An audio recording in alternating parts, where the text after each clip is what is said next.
A story unfolding within South Africa's police service has quietly unsettled assumptions about a case many believe they already understood, not through spectacle or confrontation, but through a subtle correction, a careful clarification, and a telling pause from General Mkhwanazi that shifted the mood of the room.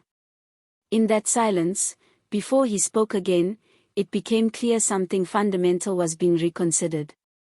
When he finally addressed those present, his words were measured and deliberate, as though each sentence required careful permission before being released, and as he began to explain what he claimed truly happened around the Cat Matlala testimony, the atmosphere changed noticeably. Even seasoned officers leaned forward, sensing that something did not align with the version of events that had hardened in the public mind, and Mkhwanazi appeared determined to expose that misalignment. One seemingly small statement carried unexpected weight, underscoring a reality well known in South Africa: the smallest detail can alter the entire trajectory of an investigation. He began by highlighting an internal fact long understood within SAPS but rarely emphasized publicly, a minor point on the surface that nonetheless reshaped the chronology of how critical information reached senior command. He did not raise his voice or dramatize the moment. Instead, he calmly explained that a crucial message, previously assumed to have traveled through one channel, had in fact followed a completely different route. In police work, such distinctions matter profoundly, because if the sequence is wrong, the conclusions built upon it can begin to crumble. His composure only amplified the impact of what he was saying as he painted a picture of a police station under immense pressure, phones ringing relentlessly, officers moving from desk to desk, and decisions piling up faster than they could be properly processed. That, he explained, was the environment in which Cat Matlala's testimony first arrived. Officers were not simply carrying out routine duties, they were firefighting amid unpredictable and politically charged challenges, where conversations were less about strict protocol and more about immediate triage, each decision carrying operational, reputational, and political consequences. Under such conditions, even disciplined departments can fracture, and Mkhwanazi suggested that cracks had appeared well before the first headline reached the public. The ripple effect of a single testimony can be immense, and Matlala's words proved no exception. Her statements did not remain confined to internal reports, they reverberated through SAPS, debated by officers, interpreted differently by commanders, and questioned by analysts who wondered whether her account truly aligned with earlier briefings. According to Mkhwanazi, the testimony struck harder than anticipated, not only because of what was said, but because of who delivered it and when it was delivered. In policing, timing is everything, and the moment her testimony surfaced triggered a chain reaction few outside SAPS could fully grasp. He described an environment where departments appeared unified on the surface while pulling in different directions behind the scenes, where officers reading the same documents reached opposing conclusions, some believing Matlala's words strengthened the case, others convinced they complicated an already fragile situation, and a few quietly questioning whether internal expectations had shaped how her statement was framed. This was not shared with bitterness, but as a candid acknowledgement of an internal reality long understood yet rarely spoken aloud. He then turned to the timeline, laying out a precise sequence of when reports were drafted, briefings conducted, senior officers informed, and evidence formally logged, a chronology that subtly but unmistakably challenged the publicly accepted version of events. If his account is accurate, it suggests certain decisions were made before all relevant information was available, or even before it existed at all, and when timelines fail to align, investigations inevitably falter. Throughout his explanation, his tone remained steady, emphasizing that his objective was accuracy rather than confrontation. He posed a persistent question without assigning blame: why did the public narrative become so certain while the internal investigation was still unfolding? This tension, familiar to many within SAPS, reflects how external conclusions often solidify long before internal processes reach clarity. Unanswered questions do not disappear, they linger, quietly fueling internal frustration even as public attention shifts elsewhere. Mwani noted that communities have their own ways of measuring truth, recounting visits to police stations where officers relayed how township residents discussed the case at taxi ranks, in shops, and at neighborhood gatherings. People, he emphasized, observe more than official statements, they watch body language, interpret silences, and notice inconsistencies, sensing gaps between what they are told and what they believe is happening. Then came the pivotal clarification, not dramatic or loud, but powerful enough to change everything internally. A single factual correction forced investigators to reassess Matlala's role in the case.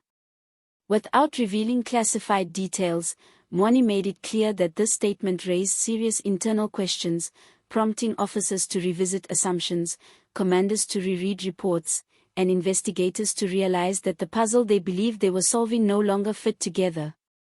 For those outside SAPS, it marked the first visible sign that a deeper story was unfolding beneath the surface. He went on to address what the public had never been told, explaining that omissions were not the product of conspiracy but the result of strict internal protocols governing what could be shared, though the outcome remained the same, a public narrative that solidified while internal debate continued behind closed doors. Junior officers whispered about inconsistencies they were unsure they could challenge, while senior officers worried that the external story was racing ahead of the facts. Mwani described an almost impossible operating environment, where officers were required to adhere to procedure amid intensifying political scrutiny, every decision carrying legal, operational, and reputational consequences. In such conditions, even prudent choices can appear questionable, and minor errors can escalate rapidly into crisis. As he slowed his delivery, he reflected on the human cost behind the investigation, reminding listeners that beyond reports and briefings were real people, families waiting for justice, officers working relentlessly, and communities struggling to make sense of shifting narratives. He explained that the human toll had been enormous, far exceeding what official documents could capture, and when public trust erodes, victims feel forgotten, officers feel unsupported, and ordinary citizens feel like passive spectators to a story that keeps changing. He suggested that the morale of SAPS personnel had been tested in ways the public could not see, and that strain had lingered far longer than anticipated. He also highlighted a pattern familiar to South Africans, where the first version of a breaking story often becomes accepted as the most accurate, shaped by urgency rather than certainty, with Matlala's testimony fitting this cycle of rapid conclusions followed by slower, more careful clarification. He did not blame the media or politicians, instead acknowledging the familiar rhythm of fast assumptions and delayed accuracy. Politics, he said, was never far from the investigation, with pressure not always explicit but constantly present, as officers worked with the awareness that certain outcomes could ignite national debate. Investigators found themselves navigating a criminal inquiry and a public relations challenge at the same time, making the process heavier, slower, and more emotionally complex than expected. He then addressed recurring contradictions, subtle yet persistent, where a sentence in a report conflicted with a verbal briefing, or timelines reviewed by one department differed from those seen by another. Such inconsistencies, he stressed, do not automatically indicate wrongdoing, they often arise from overwork, miscommunication, or confusion, yet in this case they generated instability, leading officers to second-guess conclusions, commanders to request repeated rechecks, and every mismatch to add pressure to a process already under national scrutiny.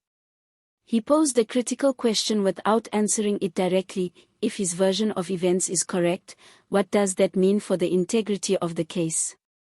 His concern was not about winning an argument, but about safeguarding justice itself, because if timelines and interpretations are flawed, assumptions held both publicly and internally may need to be revisited. Precision in investigations, he emphasized, is not negotiable, it is the foundation upon which justice stands. Looking ahead, his voice carried purpose as he spoke about ongoing reviews, internal discussions, and a commitment to restoring confidence in SAPS processes through greater transparency, improved communication, and careful reassessment of earlier steps. This was not a speech but a roadmap, suggesting that the next phase of the investigation might reveal more than the last.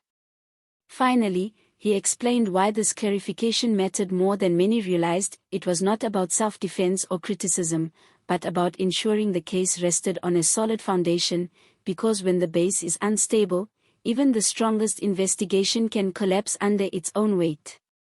Mkhwanazi's statement was a correction, a recalibration, and a reaffirmation of commitment to accuracy, and by the end of his explanation it was clear this moment was not routine, but necessary.